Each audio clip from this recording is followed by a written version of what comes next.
యేసుక్రీస్తునందు ప్రియ క్రైస్తవ సంగమా, దేవుని పిల్లరా, యేసుక్రీస్తు నామములో మీ అందరికీ నా హృదయపూర్వక వందనాలు తెలియజేస్తున్నాను. ఈరోజు వాక్యాన్ని మనం ధ్యానం చేద్దాం. పేతురు రాసినటువంటి 2వ పత్రిక 1వ అధ్యాయము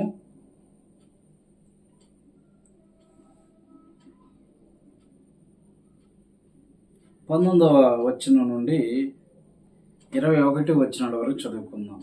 పేతురు రాసిన 2వ పత్రిక 1వ అధ్యాయం 19వ వచనం నుండి, మరియు ఎంతకంటే స్థిరమైన ప్రవచన వాక్యం అనుకున్నది, తెల్లవారి వేకువ చుక్క మీ హృదయములలో ఉదయించు వరకు ఆ వాక్యము చీకటి గల చోటను వెలుగిచ్చు దీపమైనట్టున్నది. దాని యందు మీరు లక్ష్యమించినలా మీకు మేలు. ఒకడు తన ఊహను బట్టి చెప్పుట వలన లేఖనములో ఏ ప్రవచనమును పుట్టదని మొదట మీరు గ్రహించుకొనవలను. ఏలయనగా ప్రవచనము ఎప్పుడును మనుష్యుని ఇచ్చను బట్టి కలగలేదు గాని మనుషులు పరిశుద్ధాత్మ వలన ప్రేరేపింపబడిన వారి దేవుని మూలముగా పలికిరి. ప్రియ సహోదరి సహోదరులారా, ఇక్కడ వ్రాయబడినటువంటి వాక్యంలో ఈరోజు మన అంశం ఏంటంటే వాక్యము ఎలాంటిది అనే అంశాన్ని ఆధారం చేసుకొని కొద్ది నిమిషాలు దేవుని వాక్యాన్ని ధ్యానం చేద్దాం. ప్రియమైన సహోదరి సహోదరులారా, వాక్యము అనగా వాక్ అనే శబ్దంలో నుండి వచ్చినది. వాక్ అనగా శబ్దము, అంటే ఈ శబ్దమే వాక్యం. ఆది కాండాన్ని మనం గమనించగలిగితే దేవుడు సృష్టి ప్రారంభంలో ఆయన వాక్యము ద్వారా, మాట ద్వారా, వాక్కు ద్వారా సమస్తం చేశారు కదా. ఆయన వాక్యము చెప్పగానే, అనగా మాట చెప్పగానే సృష్టి యావత్తు కూడా కలిగింది. కలుగును గాక అని దేవుడు చెప్పినప్పుడు సమస్తము కలిగాయి. కాబట్టి వాక్యము అనగా దేవుని మాట. కాబట్టి ఈరోజు మనం దేవుని యొక్క మాట ఎలా ప్రారంభమైంది, అసలు వాక్యము పుట్టుపూర్వోత్తరాలు ఏంటో మరొక వీడియోలో మనం ధ్యానం చేద్దాం. ఈరోజు వాక్యము ఎలాంటిదో చూద్దాం. వాక్యము ఎప్పుడు కూడా మనుషుని యొక్క ఆలోచన బట్టి, ఊహను బట్టి కలగలేదని, ఇది కేవలం దేవుని ఆత్మ ద్వారా, పరిశుద్ధాత్మ ద్వారా ప్రేరేపింపబడినటువంటి వారిగా మరి దేవుని సేవకులను అపోస్తలులు పలికారని వాక్యంలో వ్రాయబడింది. ఇది మనుషుని యొక్క ఊహను బట్టి కానీ, ఇచ్ఛను బట్టి కానీ కలగలేదు అని వాక్యంలో వ్రాయబట్ట మనం చూస్తాం. అయితే ఇప్పుడు వాక్యం ఎలాంటిది అనే విషయాన్ని మనం గమనించగలిగితే చూడండి, యేసుక్రీస్తు ఎప్పుడు కూడా పరసంబంధమైన విషయాలు బైబిల్లో సూటిగా వ్రాయబడలేదు, కానీ అవి ఎలా వ్రాయబడ్డాయి అంటే అవి ఉపమానాలతో పోల్చి వ్రాయడం జరిగింది. అలాగే వాక్యం కూడా ఉపమానాలతో పోల్చి వ్రాయబడినట్లుగా మనం చూస్తాం. వాక్యం ఎలాంటిది గమనించగలిగితే ఇర్మియా గ్రంథం 23వ అధ్యాయం 29వ వచనంలో మనం గమనించగలిగితే ఇక్కడ ఇర్మియా గ్రంథం ద్వారా దేవుడు మనతో మాట్లాడుతున్న మాటను చూద్దాం. ఇర్మియా గ్రంథం 23వ అధ్యాయము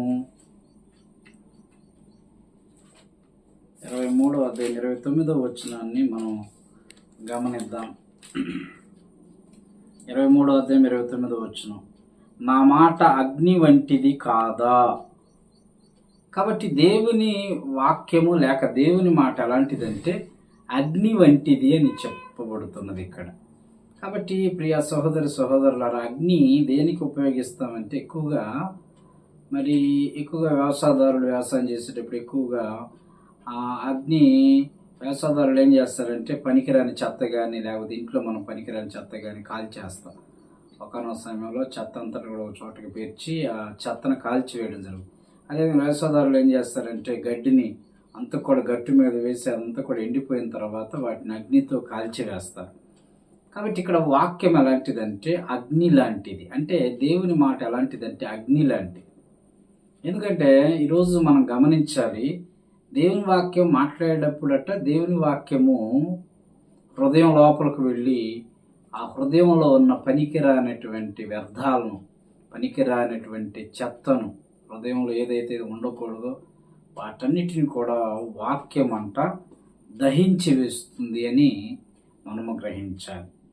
కాబట్టి యేసుక్రీస్తు పునరుద్ధరణ తర్వాత ఈ అమ్మాయి మార్గంలో వెళుతున్నప్పుడు ఇద్దరు వ్యక్తులతో మాట్లాడుతున్నప్పుడు వారు యేసుక్రీస్తుని గుర్తుపట్టలేదు, కానీ ఆయన రొట్టె విరిచినప్పుడు వారి మధ్య అదృశ్యుడయ్యాడు.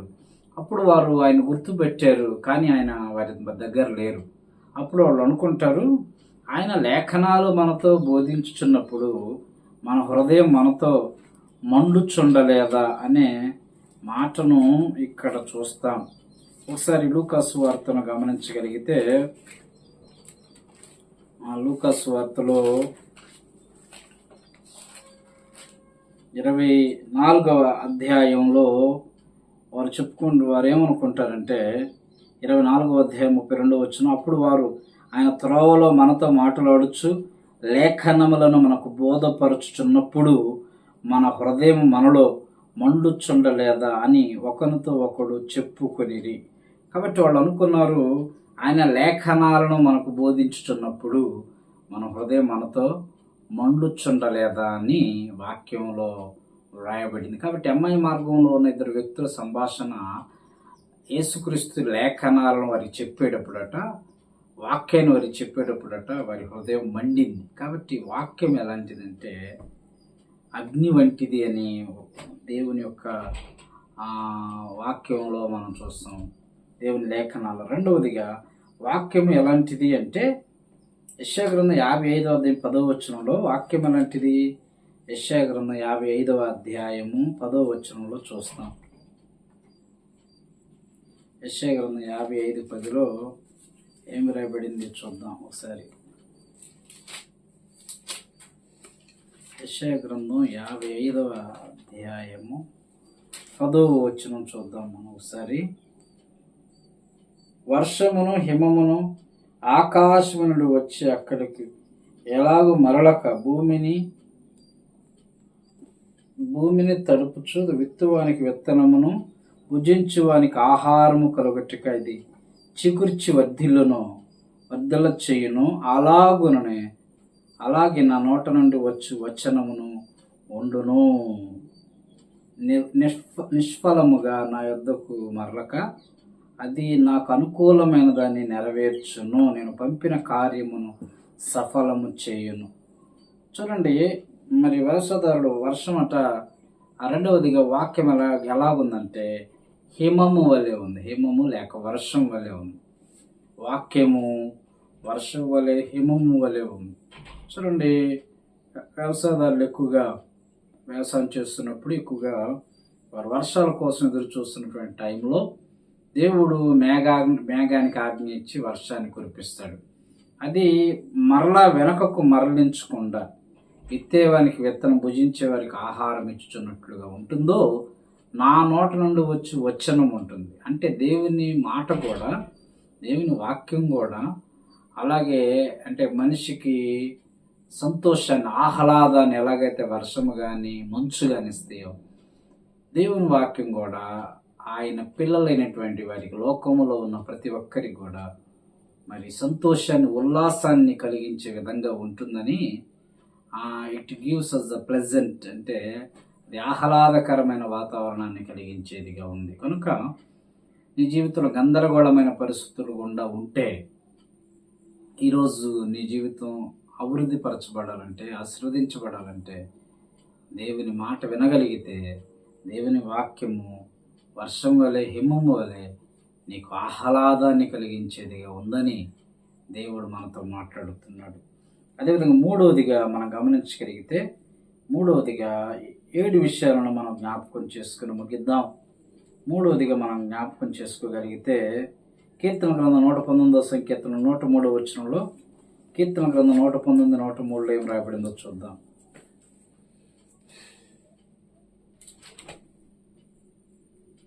కీర్తన గ్రంథం 119వ సంకీర్తనం 103వ వచనం చదువుకుందాం.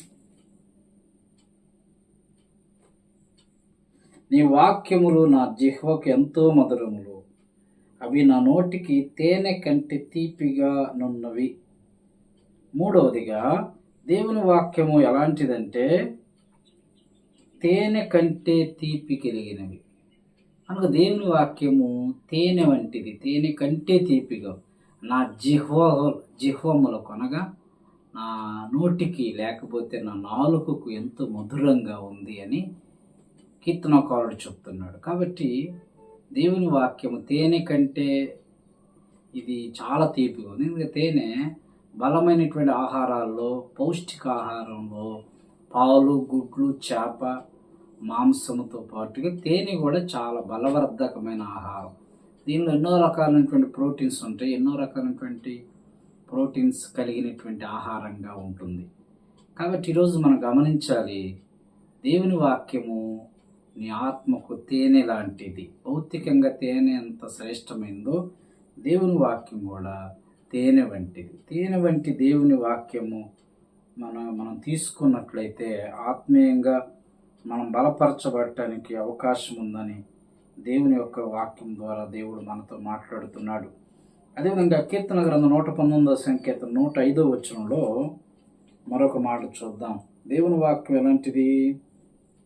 నీ వాక్యము నా పాదముల దీపమును, నా త్రోవకు వెలుగునై ఉన్నది. దేవుని వాక్యం ఎలాంటిది అంటే, 4వదిగా దేవుని వాక్యము మన పాదములకు దీపంలాగా, దేవుని వాక్యం మన త్రోవకు వెలుగుగా ఉంది. కాబట్టి దేవుని వాక్యము మనం ఏ త్రోవలో నడవాలో నడిపించే ఒక వెలుగుగా ఉంది. కాబట్టి చూడండి, దేవుడు సృష్టి ప్రారంభంలో వెలుగు కమ్మని పలుకగా వెలుగు కలిగెను అని బైబిల్లో ఉంది. కాబట్టి ఈరోజు మనం గమనించాలి, దేవుని వాక్యం వెలుగు లాంటిది. అంటే మనుషులందరూ ఎటు నడవాలో, ఏ త్రోవలు నడవాలో చూపించే ఒక వెలుగుగా ఉంది. కాబట్టి ఈ భూమి మీద జీవించే మనము ఏ విధంగా నడుచుకుంటున్నాం, ఏ త్రోవలు నడవాలో, ఏ విధంగా సమాజంలో జీవించాలో మనకు తెలియాలంటే దేవుని వాక్యము రోజు చదవాలి. ఎందుకంటే దేవుని వాక్యము వెలుగులాగా అది నిన్ను సరైనటువంటి త్రోవలు నడిపించటానికి సిద్ధంగా ఉంది అనే సత్యాన్ని నేను మీకు తెలియచేస్తున్నాను. కాబట్టి 4 విషయాలు మనం గమనించాం. అదేవిధంగా 5వదిగా దేవుని వాక్యం ఎలాంటిదంటే, హెబ్రీ పత్రిక 4వ అధ్యాయం 12వ వచనంలో దేవుని వాక్యము 2 అంచుల ఖడ్గం లాగుంది. ఒకసారి చూద్దాం. హెబ్రీ పత్రిక 4వ అధ్యాయము 12వ వచనాన్ని చదువుకుందాం. ఏలైనా దేవుని వాక్యము సజీవమైనదై బహు బలము గలదై 2 అంచుల ఎటువంటి ఖడ్గము కంటేను వాడిగా ఉండి ప్రాణాత్మను, కీళ్లను, మూలుగును విభజించినంత మట్టుకు దూరుచు హృదయం యొక్క తలంపులను, ఆలోచనను శోధించుచున్నది. ప్రియ సహోదరులారా, దేవుని వాక్యం ఎలాంటిదంటే 2 అంచుల ఖడ్గం కలిగింది. అందుకే వాక్యము చెప్పేటప్పుడు అంటే వాక్యము మనుషుల యొక్క హృదయములోనికి, మూలుగుల్లోనికి దూరుకుంటా వెళ్ళగలిగేది దేవుని వాక్యము. అందుకే దేవుని వాక్యము ఆత్మ ఖడ్గము.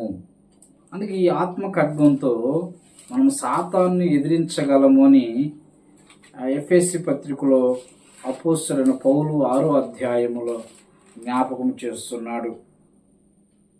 చూడండి, ఎఫెసీ పత్రిక 6వ అధ్యాయము 17వ వచనంలో మనం గమనించగలిగితే, మరియు రక్షణైన శిరస్త్రాలము దేవుని వాక్యమును ఆత్మ ఖడ్గమును ధరించుకొనుడి. దేవుని వాక్యం ఎలాంటిదంటే ఇది ఆత్మ ఖడ్గం లాంటిది. కాబట్టి దేవుని వాక్యము ఆత్మ ఖడ్గములాగా ఉంది. ఇది నువ్వు చేసే ప్రతి తప్పును ఖండిస్తుంది, సరిచేస్తుంది, నేను సరైనటువంటి త్రోవలో పెడుతుంది. అదేవిధంగా దేవుని వాక్యం అలాంటిది 5 విషయాలను చూశాను. 6వదిగా దేవుని వాక్యం అలాంటిదంటే పేతురు రాసినటువంటి మొదటి పత్రిక 2వ అధ్యాయం 23వ వచనంలో మనం గమనించగలిగితే దేవుని వాక్యం అలాంటిది. 2వ అధ్యాయం 3వ వచనంలో, మరియు సమస్త విధములైన దూషణ మాటలను మాని క్రొత్తగా జన్మించిన శిశువులను పూరిన వారై నిర్మలమైన వాక్యమును పాల వలన రక్షణ విషయంలో ఎదుగు నిమిత్తము ఆ పాలను అపేక్షించుడి. నిర్మలమైన పాల వలన రక్షణలు ఎదుగునట్లుగా. కాబట్టి దేవుని వాక్యం ఎలాంటిదంటే 6వదిగా దేవుని వాక్యము పాల వంటిది. కనుక పిల్లలు ఎదిగేటప్పుడు చక్కగా పాలు తీసుకుంటారు. ఒక స్టేజ్కి వచ్చిన తర్వాత మానవులందరూ కూడా ఆ స్టేజ్ తర్వాత ఇంకా కొంచెం బలమైన ఆహారం తీసుకుంటాడు. ఎందుకంటే పాలు పౌష్టికాహారంలో ఇది కూడా ఒక భాగమై ఉన్నది. పాలలో ఎన్నో రకాల ప్రోటీన్స్ ఉన్నట్లుగా, కొవ్వు పదార్థాలు ఉన్నట్లుగా మనం చూస్తున్నాం. కనుక ఈరోజు మన ఆత్మీయ జీవితం కూడా స్థిరపరచబడాలంటే దేవుని వాక్యం పాలతో పోల్చడం జరిగింది. కాబట్టి మనం విశ్వాసములోని రక్షణలోని ఎదగాలంటే దేవుని వాక్యం అనే పాలు ఎప్పుడు మనము తీసుకునేవారిగా, దేవుని వాక్యం అనే ఆహారం, బలమైన ఆహారం తీసుకునేవారిగా, రక్షణలో ఎదిగేటటువంటి వారిగా ఉండాలని ప్రభు పేరట నేను మీకు మనవి చేస్తాను. చివరి మాట చెప్పి నేను ముగిస్తే యాకోబు పత్రిక 1:23 దేవుని వాక్యం అలాంటిది 7వదిగా మనం చూడగలిగితే యాకోబు పత్రిక 1:22 చదువుకుందాం. 22 మీరు వినువారు మాత్రమే ఉండి మిమ్మల్ని మీరు మోసపుచ్చుకొనకుండా వాక్య ప్రకారం ప్రవర్తించేవారిని ఉండుడి. ఎవడైనా వాక్యం వినువాడై ఉండి దాని ప్రకారం ప్రవర్తింపని వాడైతే వాడు అద్దములో తన సహజ ముఖమును చూచుకొని మనుషుని పోలి ఉన్నాడు. వాడు తనను చూచుకొని అవతలకు పోయి తన ఎట్టివాడు వెంటనే మర్చిపోవును కదా. 7వదిగా దేవుని వాక్యం ఎలాంటిదంటే అద్దము వంటిది, అద్దము లాంటిది. కాబట్టి మానవ జీవితంలో అద్దం ఎక్కువగా మనం ఉపయోగిస్తాం. ఎందుకంటే మన ముఖం ఎలాగుంది, మన ఫేస్ ఎలాగుంది, మన జుట్టు ఎలాగుంది అన్నీ కూడా అద్దంలో చూసుకొని సరి చేసుకుంటాం. కాబట్టి దేవుని వాక్యం కూడా ఎలాంటిదంటే అద్దము లాంటిది. ఇక్కడ భౌతిక సంబంధమైన ముఖం కనపడదు, కానీ అంతరంగ సంబంధమైన ముఖం కనపడుతుంది. కనుక వాక్యం వినేటప్పుడు, ధ్యానించేటప్పుడు, చదివేటప్పుడు ఒక అద్దం మన చేతికి ఇవ్వబడుతుంది. ఇది మన అంతరంగాన్ని చూపిస్తుంది. అంతరంగంలో ఎక్కడెక్కడ మనం పొరపాటు చేస్తున్నాం, ఎక్కడ తప్పిపోతున్నామో వాక్యము మనకు చూపిస్తుంది. మనం ఏం చేయాలంటే సరి చేసుకునే వారిగా ఉండాలి. కాబట్టి సహోదరులారా, ఈరోజు ఈ యూట్యూబ్ ఛానల్ క్రీస్తు బోధ అని యూట్యూబ్ ఛానల్ వీక్షిస్తున్నటువంటి మీరు మీ ఆత్మీయ జీవితాలు ఎలా ఉన్నాయి? వాక్యం ఎలాంటిదో గ్రహించుచున్నావా? వాక్యం ఎంత విలువైనదిగా దేవుడు నీకు ఇచ్చాడో ఆ వాక్యపు విలువ నీకు అర్థమవుతుందా? ఒకసారి పరిశీలన చేద్దాం. వాక్యము దేవుడు అంటున్నాడు ఇది అగ్ని వంటిదని చెప్తున్నాడు. 2వదిగా వాక్యము వర్షము వంటిదిగా ఉంది. వాక్యము 3వదిగా వెలుగిచ్చు దీపం వలె ఉందని మనం చూస్తున్నాం. వాక్యము తేనె వంటిదిగా ఉందని చూస్తున్నాం. 5వదిగా వాక్యం ఆత్మ ఖడ్గంగా ఉందని చూస్తున్నాం. 6వదిగా వాక్యము ఎలా ఉందంటే మరి పాల వంటిది, సరైనటువంటి మరి పౌష్టిక ఆహారమైనటువంటి పాల వలె ఆరోగ్యకరమైన ఆహారంగా ఉంది. 7వదిగా వాక్యం ఎలాగుందంటే ఆత్మ మరి అద్దము వలె మన ఆత్మీయ జీవితాన్ని ప్రతిబింబింపజేసేదిగా ఉంది. కాబట్టి ప్రియ సహోదరులారా, దేవుని వాక్యం ఏంటంటే మీరు ఎలాగున్నారు, మీ ఆత్మీయ జీవితాలు ఎలాగున్నాయి పరిశీలించుకొని ఇక నుండి అయినా సరే వాక్యం యొక్క విలువను గ్రహించి ఎల్లప్పుడూ వాక్యాన్ని ధ్యానించు, పఠించు, వాక్యాన్ని అనుసరించి జీవించేవారిగా మీ ఆత్మీయ జీవితాలు ఫలించాలని అటు రీతిగా మీరు సిద్ధపరచబడి వాక్యాన్ని ఎల్లప్పుడూ ధ్యానించాలి, చదివేవారిగా, ప్రకటించేవారిగా మీరు ఉండాలని ప్రభు పేరట కోరుతూ ఈ మాటలు ముగిస్తుంది. దేవుడు తన పరిశుద్ధమైన మాటలు మన వినికిల్లో దీవించును గాక. ప్రార్థన చేద్దాం. ప్రేమ కలిగిన మా దేవ, పరిశుద్ధులను తల్లి, వందనాలు చెల్లిస్తున్న కృప చూపించండి ప్రభు. స్తోత్రాలు చెల్లిస్తున్నాం ఆయన. ఎంతవరకు నీ కాపుదల మీరు మాకు ఇచ్చినందుకు వందనాలు చెల్లిస్తున్నాం ప్రభు. ఇదిగో తండ్రి నాయన, మరి ఈ యూట్యూబ్ ఛానల్ ద్వారా ఎంతమంది అయితే నీ వాక్యాన్ని వీక్షించుతున్నారు ప్రభు. నీ వాక్యము నాయన ఎలాంటిదో ప్రభు ఇప్పుడు రాసేవు ప్రభా తండ్రి, మరి చెప్పే ప్రభు నీ వాక్యాన్ని బట్టి ప్రభా నీకు వందనాలు నాయన. నీ వాక్యము నాయన మా పాదంలో దీపంలాగా తండ్రి తేనె వలె ఉందని, నీ వాక్యము ప్రభా అద్దం వలె మమ్మల్ని సరిచేసేదని, నీ వాక్యము వర్షం వలె ఉందని, నీ వాక్యము ప్రభా తండ్రి వెలుగు వలె మాకు త్రోవ చూపించేది ఉందని ప్రభా. నీ వాక్యము నాయన మా పాదముల దీపంగా ఉందని ప్రభా. ఎన్నో విషయాలను ప్రభా మీరు మాకు తెలియజేసినందుకు ప్రభా నీకు కృతజ్ఞతలు చెల్లించుచున్నాం. ఈ వాక్యాన్ని వీక్షించిన ప్రతి బిడ్డను దీవించండి. ఇంత విలువైన వాక్యాన్ని ప్రభా వారు వృధా చేసుకుని కూడా నాయన వారు నిత్యము ధ్యానించేవారిగా, చదివేవారిగా పట్టించేవారిగా, అవలంబించేవారిగా, తండ్రి నీ వాక్యాన్ని గైకొనేవారిగా జీవించిన కృప చూపించండి. వందనాలు చెల్లిస్తూ నీ వాక్యం అని వెళ్ళటి అవుటతోడని వెలుగు కలుగును, అవి తెలివి లేని వారికి తెలివి పుట్టించని చెప్పారు. ప్రతి ఒక్కరు తెలివిని కలుగు చేయమని నీ వాక్యం వెల్లడి అయ్యి ఉండగా ప్రతి ఒక్కరికి కావాల్సిన జ్ఞానము దయచేయండి, వివేకమును అనుగ్రహించి నీ త్రోవలో ముందుకు సాగిపో సహాయము చేయమని ఈ వాక్యాన్ని వీక్షించున్న వారి ఆత్మీయ జీవితాన్ని అభివృద్ధి చేసి దీవించి ఆస్వాదించండి. ఈ కొరకు ఫలించి కుటుంబాలు విడుదలగా ఉండినట్టు కొరకు చూపించండి. యేసు నామములో ప్రార్థిస్తున్నాము తండ్రి, ఆమేన్. తండ్రి, కుమారుడు, పరిశుద్ధాత్మను త్రియేక దేవుని సదాకాల దేవుని సన్నిధి తోడై ఉంది వాక్యము యొక్క విలువను గ్రహించి వాక్యాన్ని ధ్యానించుచు పఠించుచు గైకొనొచ్చు దేవుని ఆశీర్వాదాలు పొందుకున్నాడు. దేవుని కృప మీకు తోడై ఉండి కాపాడును గాక. అవును ప్రియ సహోదర సహోదరులారా, మీరు మరిన్ని వాక్యాలు మరి ధ్యానాలు దైవ సంబంధమైన మాటలు వినాలంటే క్రీస్తు బోధ అనే ఈ యూట్యూబ్ ఛానల్ని మీరు మరి ప్రతిరోజు వీక్షించండి, కామెంట్ చేయండి, మీ ప్రార్థన అవసరత తెలియచేయండి. అదేవిధంగా అనేకులకు ఈ యొక్క వాక్యాన్ని ఆత్మీయంగా షేర్ చేయాలని మనవి చేస్తున్నాను. లైక్ చేయండి. అనేక ఆత్మీయ ఆశీర్వాదాలు మీరు పొందుకోవాలని ప్రభు పేరట కోరుతూ మరి దేవుడు మిమ్మల్ని మీ కుటుంబాన్ని దీవించును గాక. అవును, అందరికీ వందనాలు.